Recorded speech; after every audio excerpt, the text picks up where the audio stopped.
देखिए, बिहार में चुनाव के तारीखों का ऐलान हो चुका है, लेकिन अभी भी चाहे वो एनडीए हो या महागठबंधन, सीट बंटवारे पर पेच फंसा हुआ है। लेकिन प्रशांत किशोर, जो कि थर्ड फ्रंट तैयार कर चुके हैं बिहार के इस चुनाव के लिए, उन्होंने आज यानी कि बिहार में सबसे पहले अपनी पहली सूची जारी कर दी है। अब ऐसे में 51 लोगों का नाम उसमें शामिल है और उसमें से एक प्रत्याशी जिनका उस लिस्ट में नाम है, उनसे हम बात करेंगे। आपको बता दें कि ये पूर्वी चंपारण के ढाका सीट से इनको टिकट मिला है। डॉक्टर एलबी प्रसाद नाम है इनका। सर, पहली बात तो प्रशांत किशोर एक नई पार्टी लेकर आए, जन स्वराज, और पहली बार वो पार्टी चुनावी मैदान में उतरी है। आपका भी पहला चुनाव होगा ये? जी बिल्कुल बिल्कुल, मेरा पहला चुनाव है और मैं पिछले विगत 15 साल से मैं चाइल्ड स्पेशलिस्ट हूँ, शिशु रोग विशेषज्ञ हूँ और मैं वहाँ पे सरकारी व्यवस्था से भी गुजरा हूँ और प्राइवेट व्यवस्था से भी गुजरा। और मुझे लगा कि कहीं ना कहीं बच्चे बीमार हैं, लोग बीमार हैं, लेकिन साथ साथ मुझे लगा कि मेरा व्यवस्था भी बीमार है। इसलिए मैंने सोचा कि अब जन सेवा के लिए उतरना चाहिए। और डेफिनेटली प्रशांत किशोर वैसे व्यक्ति जिन्होंने पदयात्रा का मॉडल प्रस्तुत करके गाँवों को, ग्रास रूट लेवल को समझने की कोशिश की, फिर 2 अक्टूबर की पार्टी बनाई और जिस तरह से उन्होंने बिहार में मुहिम छेड़ रखा है बदलाव का, एक बदलाव की क्रांति का।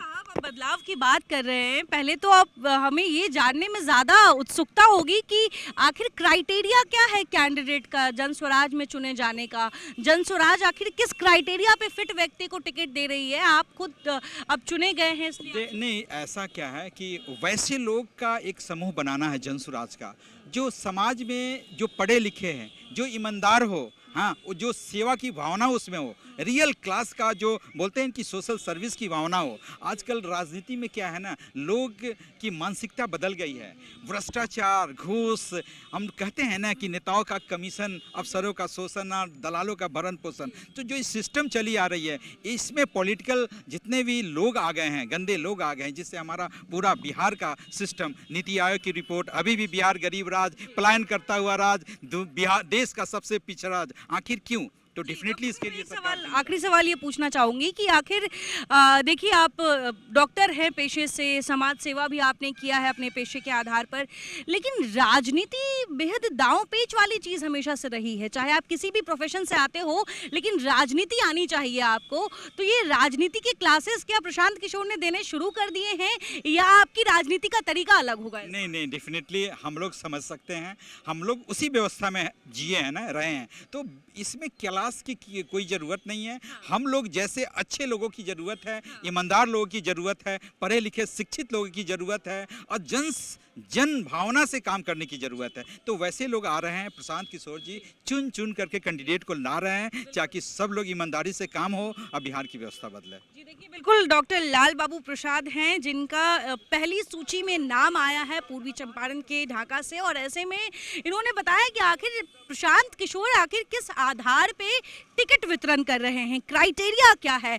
अगर जन स्वराज पार्टी, जो कि पहली बार चुनावी मैदान में उतर रही है, अगर इस पार्टी से किसी को टिकट चाहिए तो उसको किन किन मापदंडों पे खड़ा उतरना पड़ेगा, और उसमें सबसे पहला मापदंड यही है कि आपको समाज के उत्थान के लिए आप क्या बेहतर कर सकते हैं या आपने क्या किया है, उसको प्राथमिकता दी जा रही है। ये डॉक्टर साहब के हिसाब से कहा जा रहा है। और इसमें एक चीज़ मैं अपनी तरफ से ऐड कर दूं कि क्योंकि प्रशांत किशोर ने यह साफ कहा था कि जब टिकट का अनाउंसमेंट होगा और जिनका भी नाम टिकट इस लिस्ट में शामिल नहीं होगा, उनको निराश होने की जरूरत नहीं है। लेकिन पार्टी कार्यालय के अंदर कुछ लोगों की नाराजगी भी साफ नजर आई, जिनका टिकट कट गया है। अब ऐसे में एक तरफ प्रशांत किशोर एक नई आर्मी तैयार कर रहे हैं, ऐसे लोगों को चुनावी मैदान में ला रहे हैं जिनका पहले ना तो राजनीतिक या तो चुनावी अनुभव नहीं रहा हो, लेकिन उनका सामाजिक तौर पर एक अनुभव जरूर है, जिसके आधार पर ये टिकट वितरण की प्रक्रिया चल रही है। और ऐसे में पहली लिस्ट